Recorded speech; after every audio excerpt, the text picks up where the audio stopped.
Maka kita 2 tahun berturut-turut ini mendapatkan penghargaan sebagai barometer ya yang ada di Kemenak Provinsi. Saya menggunakan istilah saya itu seperti piramid. Kelas beragama ini betul-betul menjadi prioritas kita di tahun 2023 ini.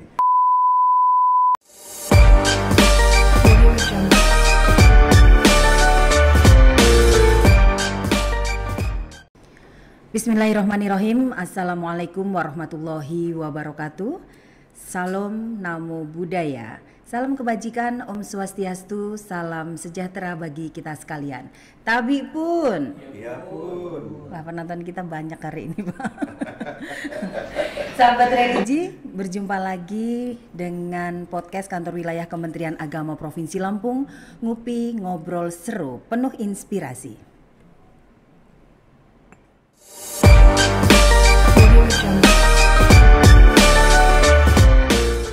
Baik sahabat religi, hari ini sudah hadir bersama saya, Kepala Kantor Kementerian Agama Kota Bandar Lampung, Bapak Dr. Andes Haji Makmur. Apa kabar Bapak? Alhamdulillah sehat walafiat. Gimana Bu Alifah? Sehat? Alhamdulillah. Berkat doa Bapak. Alhamdulillah.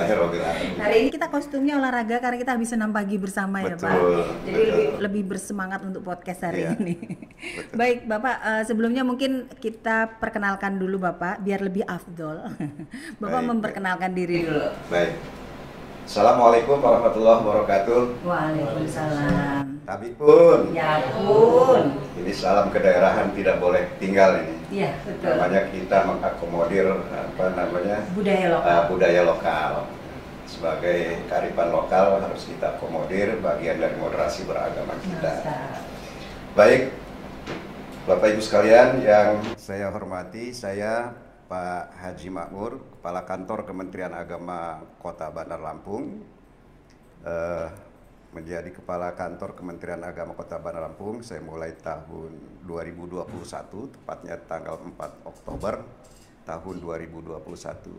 Jadi terhitung pada hari ini sudah 2 tahun lebih menjadi Kepala Kantor Kementerian Agama Kota Bandar Lampung. Oke, suka dukanya Pak?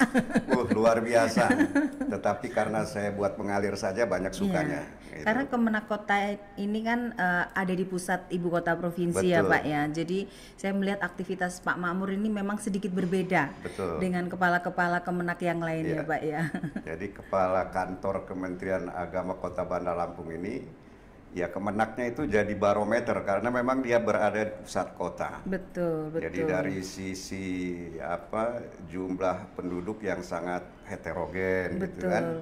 Semua penduduk suku itu ada di Kota Bandar Lampung. Karena Bandar Lampung ini betul-betul jadi mininya Indonesia. Iya, betul. Jadi semua itu ada di Kota Bandar Lampung. Sukunya lengkap, budayanya lengkap, bahkan kulinernya juga lengkap. Luar biasa. Walaupun itu tidak mengalahkan kuliner asli Lampung. Iya. Apa itu Pak? Nyeruit. Nyeruit. Jadi kalau Bu Alifah mau nyeruit itu boleh juga nanti kita sama-sama. Siap. Pak, pertanyaan saya singkat Pak. Seneng nggak Pak jadi Kepala Kemenak Kota? Ya kalau ditanya seneng nggak seneng, tentu saja seneng. Baik. Jadi satu sisi ini adalah kebahagiaan, amanah, tapi satu sisi juga ini tantangan. Betul, jadi kita Kepala betul. Kantor Kementerian Agama itu ya senang kita karena banyak menghadapi tantangan. Maka kita terlihat semakin muda karena tapi memang iya loh Pak. Tantangan itu. Tapi betul Pak, dari dulu sebelum menjadi Kepala Kemenak Kota masih di Lampung Utara Bapak terlihat lebih tua. Tapi begitu menjadi Kepala Kemenak Kota itu Bapak lebih muda. Iya, tua itu karena sering dituakan. Oh gitu. Muda karena berjiwa muda. Jiwa muda. Baik Pak, untuk kekuatan sendiri Pak di Kota Bandar Lampung itu seperti apa? ASN-nya, iya. Madrasah, KUA-nya? Iya. Jadi sekali lagi saya sampaikan bahwa betul-betul Kota Bandar Lampung, Kementerian Agamanya itu sebagai barometer ya yang ada di Kemenak Provinsi Lampung ini. Dari sisi kekuatan kita jumlah ASN kita seluruhnya itu ada 960 jadi hampir 1.000 orang. Ini terbanyak ya Pak ya dari Kemenak yang lain? Terbanyak. Terbanyak. Ini bisa jadi potensi tapi juga bisa jadi beban. Bisa jadi masalah Kemudian juga. dari sisi pendidikan, RA kita, madrasah kita itu jumlahnya ada 132. Oke. Kemudian Ini RA? RA sampai MA. Oh, RA sampai MA. Ada 132 132, baik. Dengan jumlah guru itu 1.790-an, hampir 2.000. Kalau ditambah guru pendidikan agama Islam itu kita ada data di EMIS itu jumlahnya 920-an. Jadi hampir 3.000 jumlah guru kita saja. Kemudian jumlah muridnya itu 28.000 lebih. Itu negeri dan swasta? Negeri dan swasta 28.000 lebih. Nah kemudian yang lain-lain, pendidikan kita juga kan ada pesantren. Pesantren itu jumlahnya 113 pesantren. Dengan jumlah santri juga yang sangat luar biasa. Dan jumlah ustadznya hampir 1.000 orang lebih. Untuk jumlah. Kemudian yang pendidikan non formal lainnya seperti majelis taklim. Majelis taklim kita itu ada 800-an walaupun yang terdaftar baru sekitar 200-an lebih. Dan kemudian TPQ, TPA itu jumlahnya juga 300 lebih yang ada di kita. Jadi sangat luar biasa jumlah kekuatan kita gitu. Belum penyuluh dan penghulunya Pak? Belum penyuluh dan penghulunya. Jumlah KUA kita ada 20 KUA di masing-masing kecamatan itu, dengan penyuluh yang non PNS-nya itu ada 160 yang sebagian sekarang sudah diangkat menjadi P3K. Dan kemudian untuk penghulunya itu sekitar ada 30-an lebih.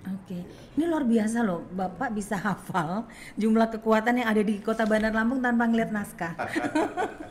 Ini artinya memang Pak Makmur ini begitu menguasai medan yang ada di Bandar Lampung ini. Kekuatannya hafal di luar kepala. Kalau saya itu Pak harus nyari-nyari dulu tuh.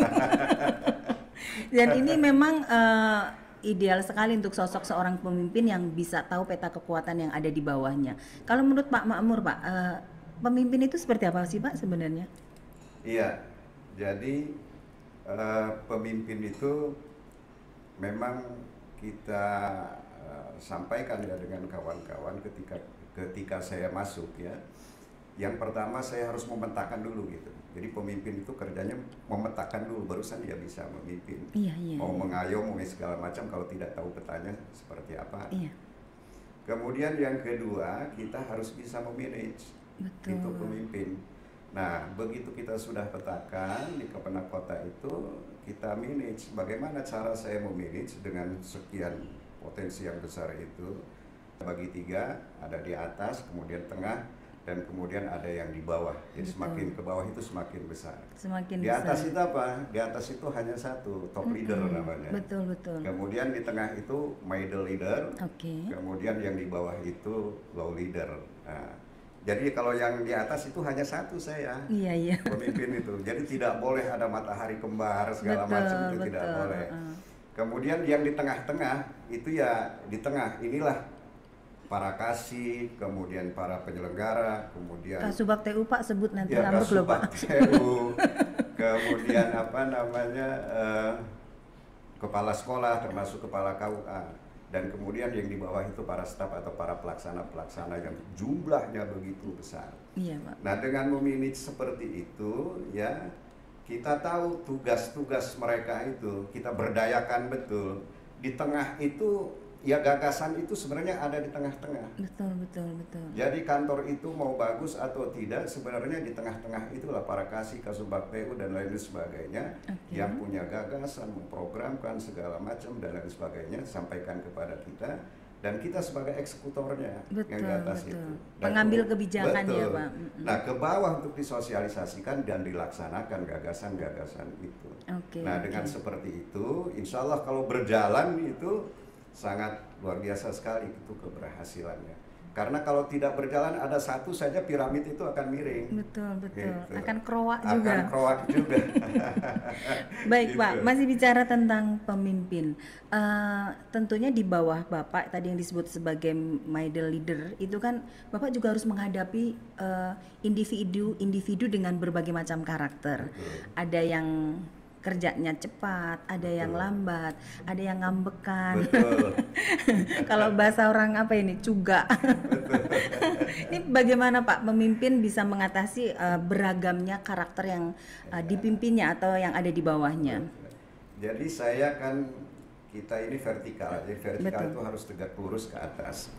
Jadi kalau istilah Guzman, manajemen yang digunakan itu seperti orang berbaris ya. Jadi satu saja yang salah, orang baris itu akan cepat ketahuannya. Itu yang pertama, maka kita minta orang yang salah dalam barisan itu akan diperbaiki.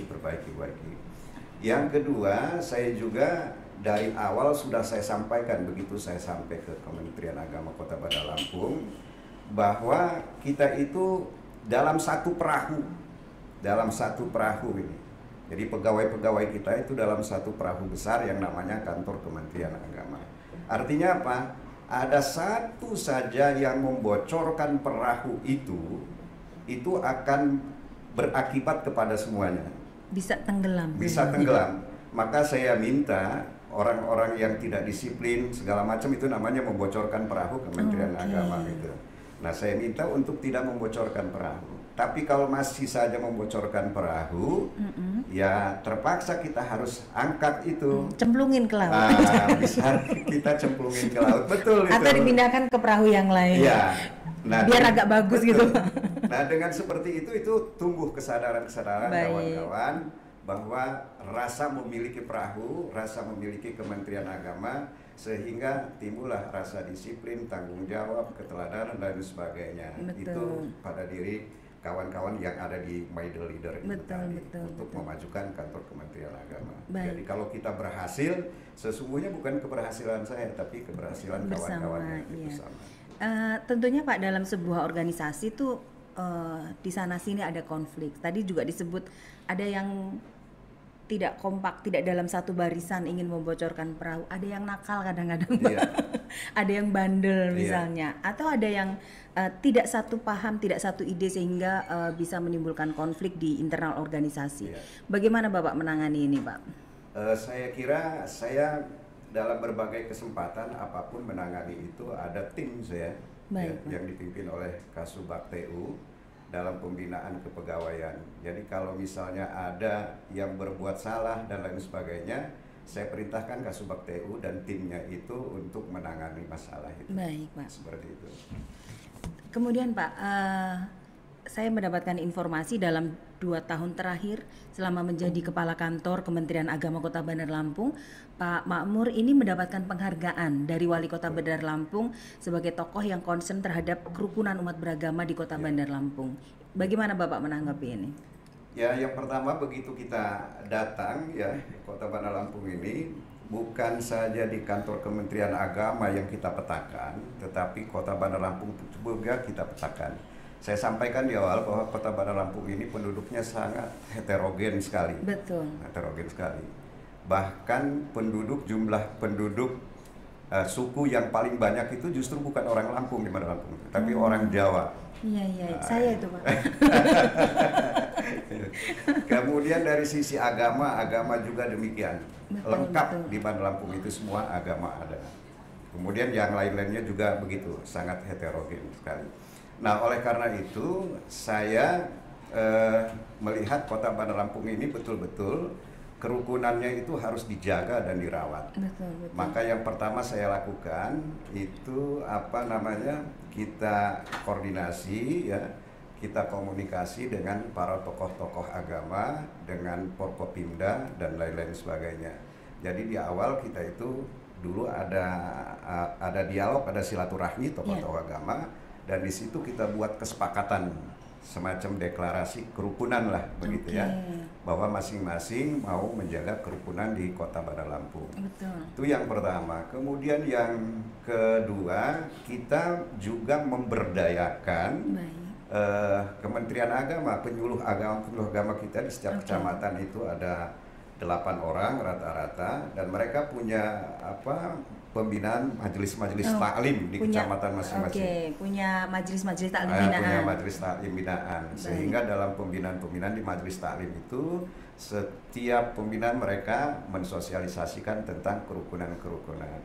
Dan kemudian yang lebih penting lagi dari kekuatan itu tadi ya, ASN kita, kemudian pegawai kita yang honorer dan sebagainya. Nah itu yang kita jadikan potensi.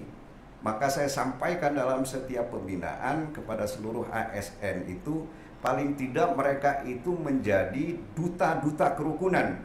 Ya, paling tidak di lingkungannya masing-masing. Nah, gitu. Nah, dengan demikian itu bisa tertular kepada masyarakat, sehingga masyarakat itu hidupnya rukun, damai, indah, dan seterusnya seperti itu, harmonis. Dan itu yang kita sampaikan secara terus-menerus. Jadi walaupun heterogen, banyak perbedaan, hidup kita itu menjadi damai, menjadi indah. Dan yang tidak kalah pentingnya juga ada peran FKUB ya, Forum Komunikasi Kerukunan Umat Beragama. Forum Kerukunan Umat Beragama. Dan kita secara terus-menerus bersinergi dengan Forum Kerukunan Umat Beragama, kemudian dengan pemerintah daerah juga tentunya untuk mensupport secara terus-menerus. Nah, dengan seperti itu, maka kita 2 tahun berturut-turut ini mendapatkan penghargaan. Walaupun sebenarnya menurut saya masih jauh lah kalau kita bilangin sebagai tokoh kerukunan, kemudian sebagai tokoh yang bisa mengayomi dan lain sebagainya. Tetapi ini merupakan apresiasi kepada kita, penyemangat kepada saya dan kepada seluruh keluarga besar Kementerian Agama. Baik. Gitu. Bukan berarti kita punya program, punya perangkat kerukunan yang banyak, bukan berarti tidak muncul peristiwa-peristiwa yang dapat menciderai kerukunan ya Pak ya, karena saking heterogennya masyarakat yang ada di Kota Bandar Lampung. Beberapa waktu yang lalu kita juga di Kota Bandar Lampung sempat viral ya Pak terkait dengan pendirian rumah ibadah yang ada di Raja Basa Bandar Lampung. Dan saya melihat ini bisa terselesaikan dengan baik. Mungkin bisa diceritakan Pak, ini penyelesaiannya seperti apa kok kasus yang sedemikian besar sempat viral secara nasional bahkan internasional, tapi bisa terselesaikan dengan baik, bisa menenangkan semua pihak. Iya, silakan Pak. Ya, jadi yang pertama kita itu kan ada amanah yang disampaikan oleh Gusmen ketika Rakernas dulu, pidatonya Gusmen itu, bahwa seluruh ASN Kementerian Agama itu harus responsif ya, harus cepat tanggap terhadap persoalan-persoalan yang ada di bawah itu. Nah, maka ketika ada kejadian yang viral itu ya, kita di kantor Kementerian Agama pun demikian, langsung melakukan konsolidasi? Ya, konsolidasi, percepatan dalam rangka menyelesaikan masalah itu. Yang pertama tentu saja waktu itu kita langsung berkoordinasi dengan Forum Kerukunan Umat Beragama, Forkopimda, dengan Polres dan lain-lain sebagainya yang dengan ada di seluruh pihak terkait, seluruh stakeholder yang ada di Kota Bandar Lampung itu. Nah, disitulah kita mendapatkan kesepakatan dalam rangka menyelesaikan persoalan-persoalan itu. Dan tentunya kita juga bukan sekedar kumpul-kumpul di situ, tetapi kita juga harus bisa memberikan solusi. Betul. Nah, karena terkait waktu itu dengan rumah ibadah ya yang belum memiliki izin, kemudian sementara masyarakat itu menghendaki itu ada izinnya, dan di satu pihak itu para umat beragamanya akan melakukan ibadah, itu kan harus ada jaminan supaya ibadah itu bisa berlangsung. Maka dalam pertemuan-pertemuan itu juga saya tawarkan sebelum ada SE tentang penggunaan kantor Kementerian Agama sebagai tempat ibadah sementara. Maka pada waktu itu masih bulan Februari ya di tahun 2023, saya tawarkan kepada forum rapat, kalau memang betul-betul umat beragama itu akan melaksanakan ibadah, saya sampaikan kantor saya siap untuk dijadikan tempat ibadah oleh umat beragama pada waktu yang bermasalah gitu. Betul. Artinya memang begitu cepat tanggap seluruh pihak menyelesaikan persoalan itu. Iya. Sekarang saya baru mulai nggak Pak, kenapa Wali Kota memberikan penghargaan kepada Pak Makmur sebagai salah satu tokoh yang mengayomi dan tokoh kerukunan di Kota Bandar Lampung. Iya. Baik Pak. Kerukunan sebagai salah satu program prioritas Kementerian Agama tentunya. Mungkin ada program-program yang lain Pak yang menjadi program unggulan di Kementerian Agama Kota Bandar Lampung. Ya, jadi Kementerian Agama itu kan prinsipnya melaksanakan dua fungsi yang sangat besar. Betul. Satu fungsi pendidikan, kemudian yang kedua adalah fungsi agama. Keagamaan. Fungsi pendidikan kita itu endingnya adalah bagaimana meningkatkan pendidikan yang berkualitas. Betul, Pak. Kita punya slogan ya, madrasah kita madrasah yang hebat dan bermartabat, dan madrasah mandiri yang berprestasi. Betul. Nah, kita semua arahkan itu untuk mencapai slogan itu. Jadi saya tidak ingin itu sekedar slogan-slogan saja. Jadi anak-anak kita itu dididik bagaimana supaya ilmunya bagus gitu ya, menjadi orang-orang yang hebat, tapi juga bermartabat. Bermartabat itu apa? Dia berakhlak mulia, gitu ya. Spiritualnya juga ada. Maka kata Gusman itu ada 4 dimensi di madrasah itu yang tidak ada, harus ada. Apa saja? Dimensi kognitif, dimensi spiritual, dimensi seni, dan dimensi fisik. Nah, itu bisa ke arah madrasah yang hebat dan bermartabat itu. Nah, madrasah mandiri dan berprestasi itu bisa diraih kalau madrasah hebat yang bermartabat itu sudah bisa tercapai. Nah, itu yang pertama. Kemudian fungsi yang kedua, Kementerian Agama itu kan melaksanakan fungsi agama. Fungsi agama ini sangat luas sekali ya. Kalau di kantor Kementerian Agama itu mulai dari Bimas Islam, itu ada pernikahan, kemudian ada zakat wakaf, kemudian ada sertifikasi halal. Di haji ada penyelenggaraan haji dan umroh, kemudian di TU itu ada kerukunan umat beragama, moderasi beragama. Apalagi moderasi beragama ini betul-betul menjadi prioritas kita di tahun 2023 ini. Dan alhamdulillah bisa kita lihat hasilnya ya. Dulu ketika kita akan pemilu di 2019, polarisasi agama itu sangat luar biasa. Ini kok adem ya, Pak? Sudah masuk masa kampanye kita di Bandar Lampung ini, alhamdulillah adem ayem. Nah, ini salah satu program keberhasilan ya, moderasi beragama Kementerian Agama. Saya bersyukur dan terima kasih. Ya, Gusman, Pak Kakanwil selalu memberikan arahan-arahan kepada kita yang ada di bawah ini. Terima kasih. Luar biasa ya, Pak. Saya tertarik loh dengan ini. Saya baru nggak kalau sudah jelang masa pemilu tapi di masyarakat ini masih sebegini tenangnya gitu. Mungkin ini betul salah satu impact dari program moderasi beragama yang digulirkan oleh Kementerian Agama ya Pak ya. Betul. Ini luar biasa sekali. Sangat luar biasa ini. Jadi tahun-tahun politik tidak sama seperti tahun politik yang lalu. Dulu. sangat mengerikan ya dalam tanda kutip. Sangat panas. Iya. Sekarang ini kita adem ayem. Adem. Karena sudah semakin banyak masyarakat yang tercerdaskan secara moderasi. Betul. Dan ini lagi-lagi ya moderasi beragama itu, dan memang kita juga sampaikan kepada para pegawai kita untuk selalu menjaga kondusivitas di masing-masing lingkungannya, paling tidak seperti itu.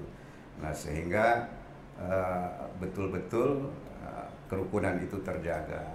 Kemudian yang kedua, kita juga selalu mewanti-wanti ya kepada ASN kita, kepada pegawai kita, untuk menggunakan medsos itu secara bijak. Betul Pak, betul. Saya dapat istilah kemarin itu bahwa politik itu sekarang ini ada di ujung-ujung jari kita, istilahnya seperti itu. Iya. Nah, maka dengan menggunakan medsos secara bijak, itu insya Allah kita akan tenang di dunia maya maupun di dunia nyata kita.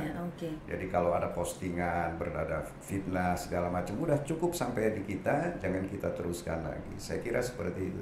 Baik, bicara tentang pendidikan agama dan keagamaan di Kota Bandar Lampung ini Pak, kita punya 2 madrasah aliyah negeri, 2 madrasah sanawiyah negeri juga. Kabarnya kita kemarin saya sempat podcast dengan kepala dengan Biro Ortala, dengan Biro Ortala Kementerian Agama terkait penegrian madrasah gitu. Dan ada usulan di Kota Bandar Lampung ada tambahan untuk madrasah negeri. Bisa diceritakan ini, Pak? Ya, jadi ini ya, kita melihat sekarang animo masyarakat yang mendaftarkan ke madrasah kita itu sangat luar biasa. Jadi kalau 10 tahun atau 15 tahun yang lalu, saya cerita kawan-kawan yang ada di Bandar Lampung itu, anak-anak itu nangis kalau masuk madrasah gitu, karena saking tidak sukanya dengan saking madrasah. Tidak maunya ya Pak ya. Nah sekarang itu sudah menjadi kebalikannya, anak-anak itu banyak yang nangis karena dia tidak bisa masuk madrasah. Tidak bisa masuk karena banyak sekali yang daftarnya. Sedangkan kuotanya terbatas. Baik, saya contohkan di MAN 1. Di MAN 1 itu setiap tahunnya kita hanya menerima 300 siswa. 300. Tetapi di tahun ini kita terima 300 siswa, itu yang daftarnya 1.600. Masa? Itu artinya sampai 5 kali lipat yang kita tolak untuk tidak masuk ke madrasah. 1.300-an yang harus tereliminasi. Betul. Demikian juga di MIN misalnya. Betul, di MIN 5 itu yang kita terima 175 siswa, tapi yang daftarnya sampai 750 siswa. Artinya sampai 500 lebih yang kita tolak untuk tidak bisa masuk ke madrasah kita.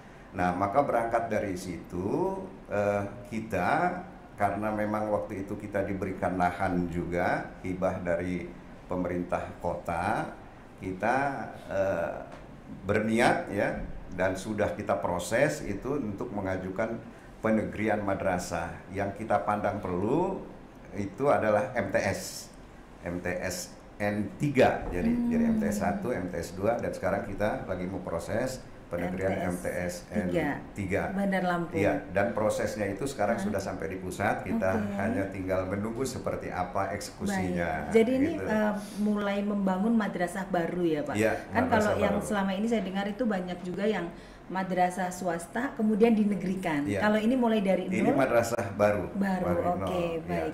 Artinya sedemikian besarnya animo masyarakat untuk bisa menyekolahkan putra-putrinya di madrasah. Baik. Terakhir Pak, mungkin untuk ini kita sudah di ujung tahun 2023. Untuk di tahun 2024 apa sih yang ingin Pak Makmur lakukan untuk Kementerian Agama Kota Bandar Lampung khususnya? Dan harapannya tentunya ya Pak ya. Jadi di tahun 2024 ini kan kita yang pertama ini adalah tahun politik. Siap. Nah, maka kita terus melakukan sosialisasi, edukasi kepada masyarakat untuk berpartisipasi dalam perpolitikan itu dengan yang baik tentunya. Berpartisipasi dalam perpolitikan ini maksud saya dia harus masyarakat itu punya partisipasi dalam pemilu. Nah, jangan tidak nyoblos dan lain-lain sebagainya. Kemudian yang kedua, kita juga mengedukasi masyarakat ya di tahun politik ini untuk menjauhkan diri, saya katakan seperti itu, dari politik identitas, gitu ya.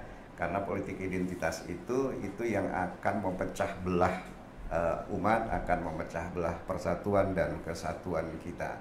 Ini di tahun politik seperti itu, dan kita juga dorong terus-menerus kepada ASN kita untuk bersifat netral di tahun politik ini. Betul. Ya, tidak memihak kemana-mana. Soal nyoblos, soal pilihan itu masing-masing pribadi, silahkan, itu tidak bisa kita cegah mereka, tapi itu jadi pribadi mereka masing-masing. Nah, kemudian dari sisi program kita, karena kita melaksanakan dua fungsi itu, yang tentu saja kita memastikan betul ya fungsi pendidikan itu harus berjalan dengan baik gitu ya, dan terus ditingkatkan kualitasnya. Kita sebenarnya di pendidikan itu punya barometer ya. Kalau MAN itu mungkin progres lulusannya bisa diterima di perguruan tinggi berapa gitu. Dan itu progresnya sangat luar biasa. Di 2022 itu MAN 1 itu yang diterima 85% di perguruan tinggi. Kemudian di tahun 2023 itu sudah mencapai 90% sekian. Kan ini sangat luar biasa, ada progresnya. Betul. Itu juga nanti akan terus kita lihat progresnya seperti apa. Kemudian juga ada misalnya barometer yang lain ya untuk melihat proses pembelajaran pendidikan yang ada di madrasah. Misalnya KSM, kompetisi sains madrasah. Nah, kita ini Bandar Lampung sudah 2 atau 3 tahun ini berturut-turut kita menjadi juara umum tingkat provinsi. Tingkat provinsi sudah hat trick kita ini.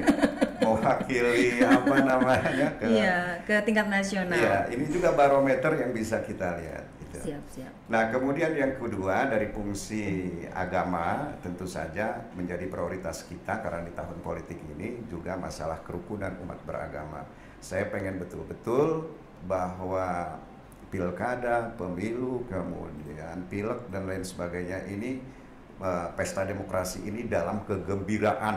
Nah, bersama kita walaupun berbeda kira-kira seperti itu sehingga dalam kegembiraan namanya pesta itu harus orang bergembira. Betul. Jangan sampai karena ada pesta demokrasi orang menjadi ketakutan. Nah, ini yang tidak boleh. Maka kita harus bahagia, kita harus bergembira di pesta demokrasi ini. Tidak ada lain caranya adalah dengan merawat kerukunan umat beragama dan kerukunan antar bangsa gitu. Oke, luar biasa. Tepuk tangan dong. Ini ngobrolnya keren bener hari ini. Saya yakin obrolan kita hari ini tuh nggak ada cutnya. 25 menit ini 40 menit ini. Terima kasih Pak Makmur, luar biasa obrolan kita hari ini. Salam sehat terus. Salam untuk kawan-kawan di Kemenang Kota Bandar Lampung. Baik, terima kasih. Ya, pantun terakhirnya. Oh, boleh Pak, silakan Pak. Kesepian ditinggal kekasih. Cakep. Cukup sekian, terima kasih. Bagus loh, baru sekali ini narasumbernya pakai pantun. Baik sahabat religi, demikian podcast hari ini. Terus saksikan Ngupi Ngobrol Seru penuh inspirasi. Jangan lupa untuk like, comment, and subscribe. Wassalamualaikum warahmatullahi wabarakatuh dan sampai jumpa.